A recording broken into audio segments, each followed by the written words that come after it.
วันนี้อยู่กับ Oppo Find N มือถือจอพับได้ตัวแรกจากทาง Oppo ที่อุ้มขอยกให้เป็นหนึ่งในมือถือจอพับได้ที่ดีที่สุดณนาทีนี้คลิปนี้นะคะอุ้มจะพาทุกคนไป Exclusive Hands On ไปลองจับไปลองใช้งานไปลองตอบคำถามทุกคนดูค่ะว่าเอามาใช้จริงๆแล้วมันดีอย่างที่อุ้มบอกหรือเปล่าไปดูกันเลยเรื่องแรกนะคะที่อุ้มเชื่อว่าทุกคนน่าจะอยากรู้มากที่สุดก็คือเรื่องของรอยพับค่ะแน่นอนคลิปนี้เดี๋ยวจะพาไปส่องให้ดูนะทุกมุมมองเลยว่าเป็นยังไงแต่ก่อนจะไปส่องกันค่ะอุ้มขอเล่าเทคโนโลยีสั้นๆนิดนึงแล้วกันนะตัวบานพับตัวนี้ค่ะเขาเรียกว่า Flexion Hinge นะคะด้านในเนี่ยจะมีชิ้นส่วนเนี่ยอยู่ที่136ชิ้นเพราะฉะนั้นเวลาข้อต่อมันขยับนะมันไม่ธรรมดาแน่นอนนะแบบนี้แล้วความสำคัญอีกอย่างหนึ่งของมันค่ะก็คือเรื่องของดีไซน์งานดีไซน์ของบานพับนะคะจะถูกดีไซน์มาแบบ Water Drop มันเป็นยังไงอธิบายง่ายแบบนี้ค่ะเวลาที่กระจกมันพับเข้าไปใช่ป่ะหรือว่ากระดาษพับอะไรแบบนี้เวลาพับสุดใช่ไหมคะมันก็จะมีรอยนะแบบนี้ใช่ไหมคะแต่ว่าของ Oppo Find N เนี่ยมันมีความเก๋นิดนึงค่ะคือดีไซน์ตัวนี้มันจะทำให้เกิดนะคะเขาเรียกว่าอะไรนะเป็นหยดน้ำบริ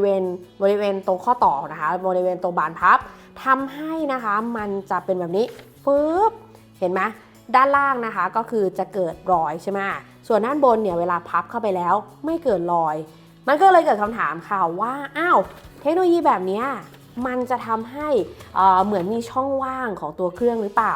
อุ้มจะทำอย่างนี้ให้ดูค่ะดูนะทุกคนอันนี้คือกระดาษ A4 ปกติทั่วไปเลยนะเดี๋ยวอุ้มจะสาธิตให้ดูนะคะอุ้มจะใส่เข้าไปนะคะแบบนี้นะแล้วก็ปล่อยมือเห็นไหมอยู่สบายขยับให้ดูด้วยเนี่ยมันเจ๋งจริงๆอันนี้เจ๋งจริงๆนะคะแล้วก็อาจจะอยากรู้ว่าเพื่อนเนี่ยหนีบได้ไหมนะคะเพราะว่าเทคโนโลยีมันเป็นคนละแบบกันใช่ไหมเดี๋ยวผมจะหนีบเพื่อนให้ดูนิดนึงแต่ว่าขออนุญาตประคองไว้เห็นไหมคะเพื่อนจะไม่สามารถจะหนีบได้นะคะอันนี้ก็เลยเป็นความแตกต่างหนึ่งที่เฮ้ยเทคโนโลยีนี้เจ๋งมากว่ะอีกอย่างหนึ่งนะคะที่ทำได้ดีมากๆก็คือมันจะส่งผลต่อรอยพับนั่นเองค่ะเดี๋ยวเรามาดูรอยพับละกันว่าเวลามันโดนแสงนะคะอันนี้ก่อนอันนี้ตรงๆก็ไม่ค่อยเห็นเนาะทั้งคู่ใช่ไหมคะอุ้มเอียงให้ดูนิดนึงปึ๊บก็จะเห็นแล้วว่าด้านซ้ายนะคะตัว C43 เนี่ยจะมีรอยพับอยู่ตรงกลางนะคะมาหมุนมาด้านขวาบ้างอันนี้จะชัดแล้วใช่ไหมคะว่าฝั่ง C43 เนี่ยก็จะมีรอยพับนะคะเกิดขึ้นตรงกลางนะประมาณอย่างนี้นะคะให้ดูด้านบนบ้างปึ๊บด้านล่างประมาณนี้นะคะอันนี้ก็คือเป็นเรื่องของรอยพับทีนี้เนี่ยถามว่ามันรู้สึกไหมนะคะเวลาที่เราลากนิ้วผ่านเดี๋ยวผมจะลองทำให้ดูนะปึ๊บน้อยมากทุกคนน้อยมากน้อยจนแทบไม่รู้สึกมันอาจจะมีแบบคลื่นนิดนึงนะคะก็ต้องยอมรับว่ามันมีคลื่นอยู่นิดๆหน่อยๆนะแต่ว่าทำออกมาได้โคตรดีมากๆเลยอันนี้อาจจะเป็นหน้าจอสีน้ำเงินใช่ป่ะทุกคนอาจจะบอกเฮ้ยพี่อุ้มลองจอขาวให้ดูนิดนึงได้ลองจอขาวนะคะเห็นไหมแทบไม่เห็นเลยมีก็มีนิดหน่อยนะคะแต่มันต้องแบบนั่งจ้องนั่งสังเกตเลยถึงจะเห็นเพราะฉะนั้นเรื่องรอยพับเนี่ยให้เป็นที่ 1ไปเลยนะคะตอนนี้ทำได้ดีสุดๆต่อที่เรื่องที่2นะคะที่อุ้มประทับใจมากๆเลยเป็นเรื่องของขนาดนั่นเองค่ะตอนแรกที่อุ้มเห็นในภาพนะแล้วก็ตอนงานเปิดตัวรู้สึกว่ามันน่าจะจิ๋วไปนิดนึงใช่ป่ะน่าจะเล็กไปนิดนึงแต่พอมาจับตัวจริงจะบอกว่ามันกลายเป็นไซส์ที่พอดีมือมากๆนะคะอาจจะเป็นเพราะว่าอุ้มมือสั้นด้วยหรือเปล่าไม่รู้แต่รู้สึกว่าจับถนัดนะคะจับถนัดอย่างนี้ไม่พอเวลาคุณจะใช้งานมือเดียวต่างๆนะก็จะมีโหมดที่ออกมาซัพพอร์ตนะคะได้แบบคือจริงๆเพื่อนๆก็มีแต่ว่าตัวนี้เนี่ยสามารถทำได้แนบเนียนนะคะสำหรับการใช้งานมากกว่ายังไม่พอเมื่อกี้เนี่ยอุ้มให้ดูตัวเกมนิดนึงแล้วกันเนาะหน้าจอตัวนี้นะคะขนาด 5.49 นิ้วนะrefresh rate จะอยู่ที่60 Hz นะคะแต่ข้อดีสุดๆไปเลยก็คือเรื่องของอัตราส่วนนั่นเองค่ะคุณอาจจะคุ้นเคยอัตราส่วนนี้มากๆนะเพราะว่านี่คืออัตราส่วน18:9นะคะซึ่งมันถูกออกแบบดีไซน์มาเหมาะสำหรับการเล่นเกมต่างๆที่คุณชื่นชอบนั่นแหละเช่นอย่างนี้นะคะก็คือเป็นเกม ROV แบบนี้นั่นเองค่ะมันยังไม่พอนะด้วยความที่จอด้านหน้าเนี่ยมีขนาดใหญ่นะคะแล้วก็ด้วยความที่มันไม่ได้ยาวทำให้คุณนะสามารถจะเล่นนะคะโซเชียลมีเดียเนี่ยได้อย่างสะดวกมากยิ่งขึ้นนะข้อมูลต่างๆเนี่ยรู้สึกว่าดูง่ายนะคะจนไปถึงนะคะการใช้งาน Google Map ใช่ไหมให้ดูนะคะให้ดูอันนี้นะ แล้วก็ให้ดูเพื่อนนิดหนึ่งปึ๊บเห็นไหมเพื่อนเนี่ยก็จะออกไปในทางสูงนะคะสูงยาวเนาะเพราะฉะนั้นเนี่ยเอาจริงแล้วอุ้มชอบจอหน้าของตัวไฟล์ N มากกว่าเยอะมากๆเลยอะเยอะมากๆจริง อันนี้ยอมรับเลยนะคะว่าทำออกมาได้ดีมากๆเลยนะทีนี้แน่นอนค่ะเกิดมาเป็นมือถือจอพับได้ใช่ไหมเดี๋ยวจะเปิดเข้ามาด้านในให้ดูนิดนึงค่ะมันจะมีความแปลกๆนิดนึงนะก็คือเปิดมาปุ๊บค่ะเราจะเจอกับอัตราส่วนที่เป็นแบบที่เป็นแนวนอนเลยนะ 8.4:9 นะคะขนาดหน้าจออยู่ที่ 7.1 นิ้วมีกล้องนะคะอยู่กล้องหน้าเนี่ยอยู่บริเวณตรงนี้เนาะทีนี้เนี่ยมันแปลกยังไงแล้วมันดียังไงนะคะความดีของมันก่อนคุณเปิดมาปุ๊บคุณดู YouTube ฟินเลยจบนะคะเพราะว่ามือถือส่วนใหญ่เนี่ยเวลาคุณใช้งานใช่ป่ะเปิดออกมาอย่างเช่นที่เป็นมือถือพับได้ทั้งหมดนะคะเปิดออกมาก็จะอยู่ในอัตราส่วนที่เป็นแนวตั้งแบบนี้นะคะเปิดมาปุ๊บก็จะยังเป็นแนวตั้งแบบนี้แต่ว่าเจ้านี่เปิดมาปุ๊บเป็นแนวนอนแบบนี้เลยนะคะแล้วก็ถ้าคุณใช้งานมือถือบาร์ท้ายมาแล้วคุณมาใช้มือถือตัวนี้นะคะอาจจะงงนิดนึงเช่นเวลาคุณใช้งาน Facebook นะคะอัตราส่วนมันก็จะเป็นแนวนอนใช่ไหมก็อาจจะแบบเฮ้ยเหมือนดูรูปไม่สะดวกเท่าไหร่อะไรหรือเปล่าวิธีการก็คือพลิกให้มันเป็นแนวตั้งนะคะคุณก็รู้สึกว่ามันสะดวกต่อการใช้งานมากขึ้นแต่ถามว่ามันสะดวกกับที่มือถือที่มันเป็นแนวยาวๆไหมก็ต้องบอกตามตรงค่ะว่าอัตราส่วนนี้อาจจะไม่เหมาะกับการเล่นโซเชียลเท่าไหร่นักนะคะไม่ว่าจะเป็น Facebook นะคะหรือว่า Instagram Instagram เนี่ยมันจะบังคับเนี่ยอยู่ในลักษณะที่เป็นแนวนอนถ้าเป็นรูปที่เป็นยาวๆหน่อยมันก็จะเกินออกมาใช่ปะแต่ว่าถ้ารูปที่มันเป็นจัตุรัสนะคะมันก็จะพอดีนะมันก็จะพอดีนะทีนี้เนี่ยมันก็เลยไปเหมาะกับการใช้งานนะคะที่จอหน้ามากกว่าเพราะว่าจอหน้าอัตราส่วนทั้งหมดของมันเนี่ยก็คือเหมือนมือถือที่เราใช้งานปกติเลยอันนี้ก็เลยบอกไว้ก่อนนะสำหรับแอปที่เป็นพวกโซเชียลมีเดียต่างๆนอกจากนั้นนะคะการเข้าใช้งานเล่นเกมเนี่ยก็อาจจะมีอัตราส่วนที่แปลกๆนิดนึงเช่นเดียวกันนะคะเดี๋ยวจะลองเข้าให้ดูเช่น RV แบบนี้นะคะมันก็จะมาแบบเต็มจอแบบนี้เลยคุณไม่สามารถจะเล่นแบบเอียงได้นะคุณจะต้องเล่นแบบแนวนอนแบบนี้อยู่นะคะแล้วก็มันอาจจะทำให้เห็นคู่แข่งได้น้อยลงนะคะเพราะว่ามันเหมือนจะซูมเข้าไปนิดหนึ่งนะสำหรับการเล่นเกมพวก ROV เกมอื่นๆนะคะก็แล้วแต่เกมที่ดีไซน์มาบางเกมก็ถูกบีบได้นะก็คือบีบด้วยตัวของมันเองนั่นแหละทำให้โพซิชันของมันอาจจะดูดีกว่านี้หน่อยๆนะคะในบางเกมนะอันนี้ก็เดี๋ยวไว้อยากดูเกมไหนเดี๋ยวจะเปิดให้ดูกันนะคะเห็นมีคนถามเรื่องเกมมาเยอะเหมือนกัน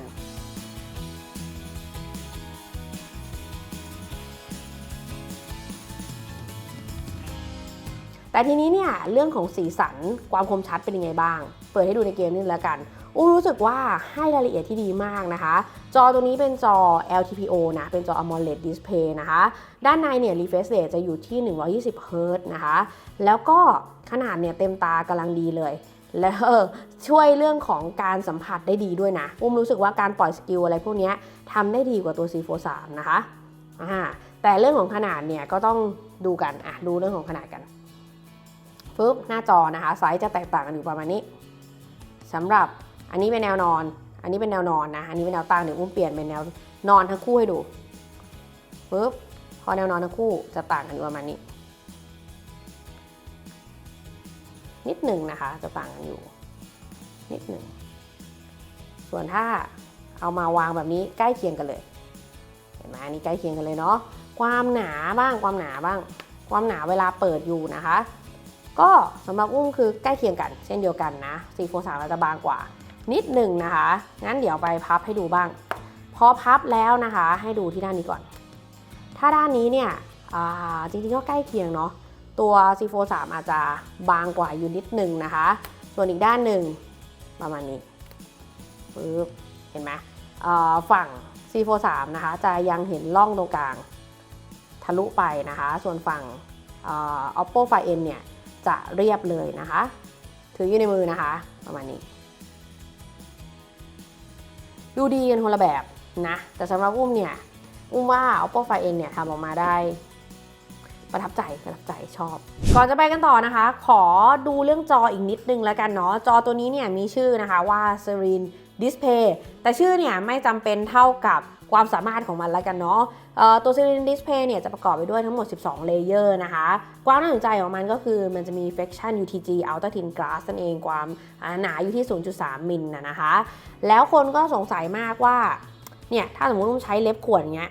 เบาๆนะคะมันเป็นรอยไหมคำตอบก็คือไม่มีรอยนะไม่มีรอยนะคือคุณสามารถจะเล่นได้ตามปกตินะคะแล้วก็จอเนี่ยจอจะเป็นจอแข็งนะคะใครที่ใช้โฟล์3มาก็คือเป็นจอเดียวกันเป็นจอคล้ายๆกันนะคะในเรื่องของความแข็งแรงนะเพราะฉะนั้นเนี่ยถ้าดูจากแบบนี้นะอนาคตไม่รู้ว่าทาง Oppo เนี่ยจะทำปากกาออกมาไหมนะคะก็รอดูกันต่อไปนะว่ารุ่นต่อไปจะมีปากกาออกมาหรือเปล่าทีนี้นะคะขอวนมาคุยเรื่องซอฟต์แวร์เลยแล้วกันเนาะเพราะว่าคนที่ใช้มือถือจอพับได้น่าจะรู้กันดีเลยว่าถ้าฮาร์ดแวร์ดีแล้วซอฟต์แวร์มันยังไม่ได้มันก็ใช้ไม่ได้อะไรแบบนี้เนาะเพราะฉะนั้นเนี่ยซอฟต์แวร์ตัวนี้เป็นยังไงบ้างนะคะพามาดูกันเลยละกันอย่างแรกเลยตัวนี้เนี่ยมาพร้อมกับ Qualcomm Snapdragon 888 Octa Core นะคะครอบทับด้วยเป็น Android เนาะครอบทับด้วย ColorOS เวอร์ชัน12นะคะ RAM จะอยู่ที่12 g b นะคะ ROM 512 g b นะคะก็จะมี Extended RAM ปกติเนาะอีก3 g b ก็ว่าไปตามนั้นทีนี้ซอฟต์แวร์มันถูกออกแบบมาสำหรับจอพับได้ขนาดไหนนะคะเอาอย่างนี้ก่อนเมื่อกี้อุ้มทำให้ดูไปตอนต้นเนาะก็คือการใช้งานมือเดียวก่อนนะมือถือจอใหญ่แบบนี้เวลาเราใช้งานมือเดียวนะคะเราสามารถลากขึ้นแบบนี้แล้วเอานิ้วนะคะสมมติต้องการไปที่ MyFi ใช่ป่ะอุ้มก็ลากขึ้นไปแล้วเอานิ้ววางที่ MyFi มันก็จะเข้าไปที่แอป MyFi แบบนี้เลยนะคะอันนี้เป็นเรื่องหนึ่งเนาะแต่ทีนี้เวลาเราเปิดใช้งานนะคะในมุมที่เป็นอยากจะเปิดเป็นสปิตหน้าจออะไรแบบนี้บ้างอุ้มเข้า YouTube ใช่ไหมอุ้มก็สามารถลากนิ้วนะคะใช้2นิ้วนะลากลงมาตรงกลางแบบนี้เลยแล้วมันดีมากๆเลยเพราะว่า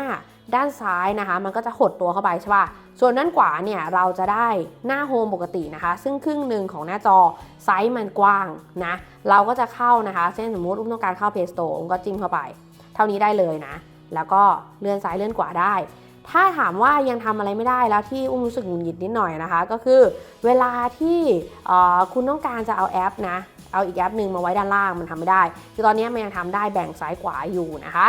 ทีนี้เฟกฟอร์มเป็นยังไงบ้างก็คือการเปิดนะคะในมุมของที่เป็นการพับหน้าจอลงมาตอนนี้มันซัพพอร์ตอยู่บางแอปนะคะซึ่ง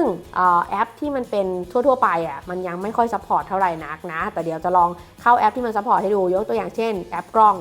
นะคะเช่นสมมติต้องพับเข้ามาปุ๊บแบบนี้นะคะตัวหน้าจอเนี่ยมันก็จะถูกปรับเนี่ยให้เป็นอัตราส่วนที่เหมาะสมตามนี้เนาะ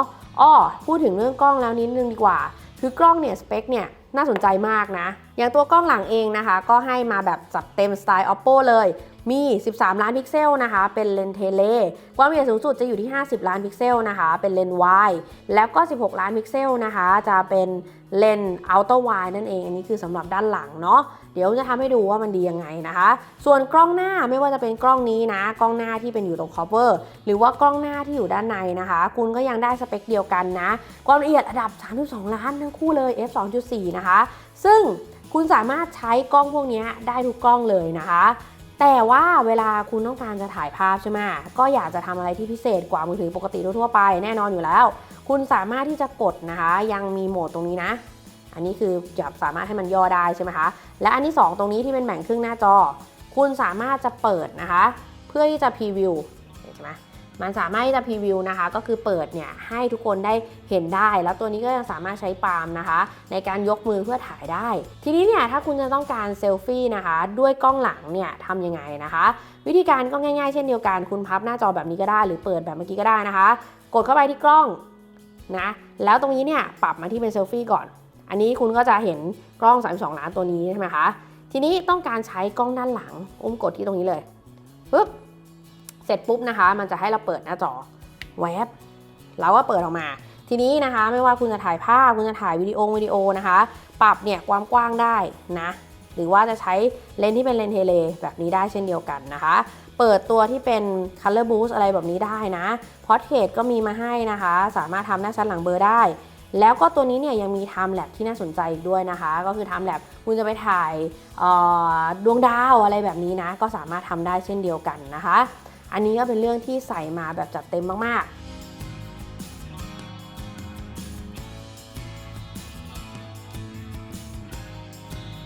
อีกอย่างหนึ่งที่อุ้มประทับใจมากก็คือเรื่องของการสแกนหน้าจอสแกนนิ้วมือค่ะอุ้มจะเข้าไปดูนะ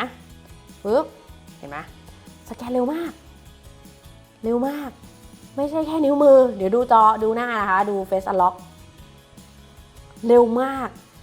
ถ้าเทียบกับเพื่อนก็คือตัวนี้เร็วกว่านะคะเร็วกว่าเยอะมาก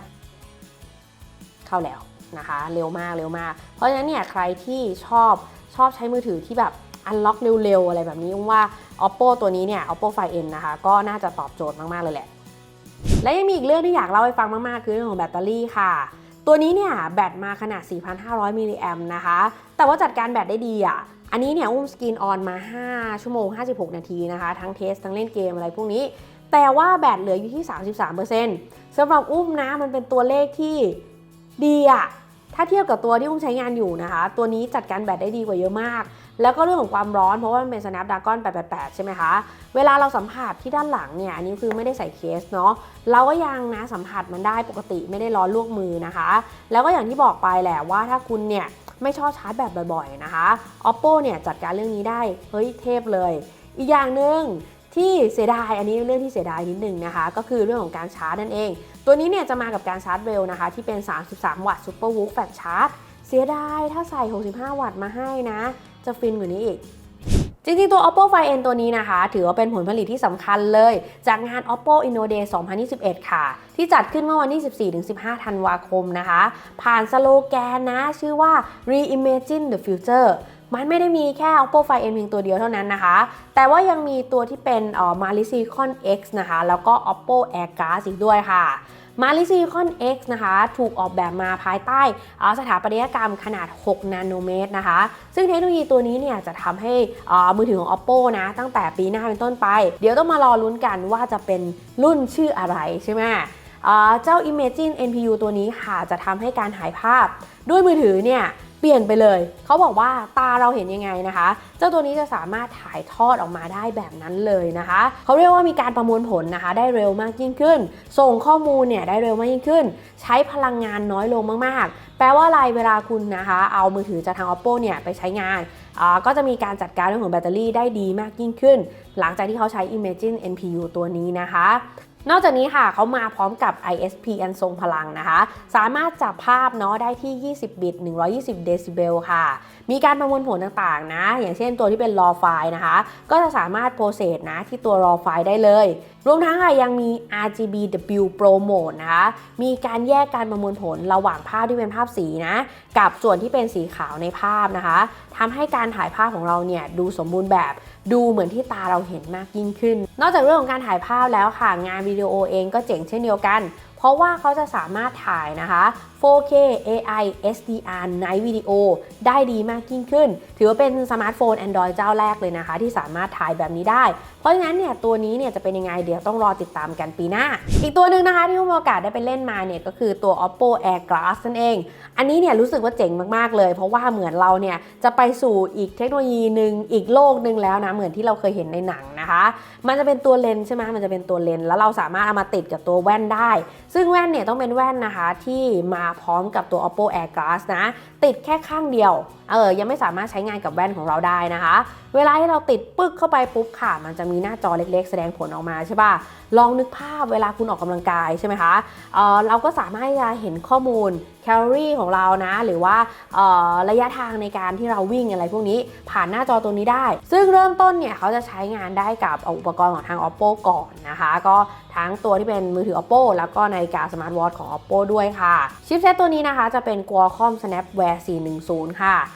ตัวมันเนี่ยเบานะหลังจากที่ใช้งานแล้วก็รู้สึกว่าถ้าอนาคตเนี่ยใช้ได้จริงนะคะแล้วก็มีวางขายในประเทศไทยคงต้องซื้อมาแน่ๆงั้นวันนี้นะคะขอฝากนะเทคโนโลยีต่างๆนานาเนี่ยของทาง Oppo ซึ่งหลังจากพี่เนี่ยคุกคีเรียกว่าคุกคีกับทาง Oppo เนี่ยมาหลายปีแล้วเราก็รู้สึกว่าทุกงาน Oppo Inno Day ที่ผ่านมานะคะมีเทคโนโลยีอะไรที่มันแบบเจ๋งๆแล้วก็มีความแตกต่างโดยเฉพาะปีนี้ค่ะ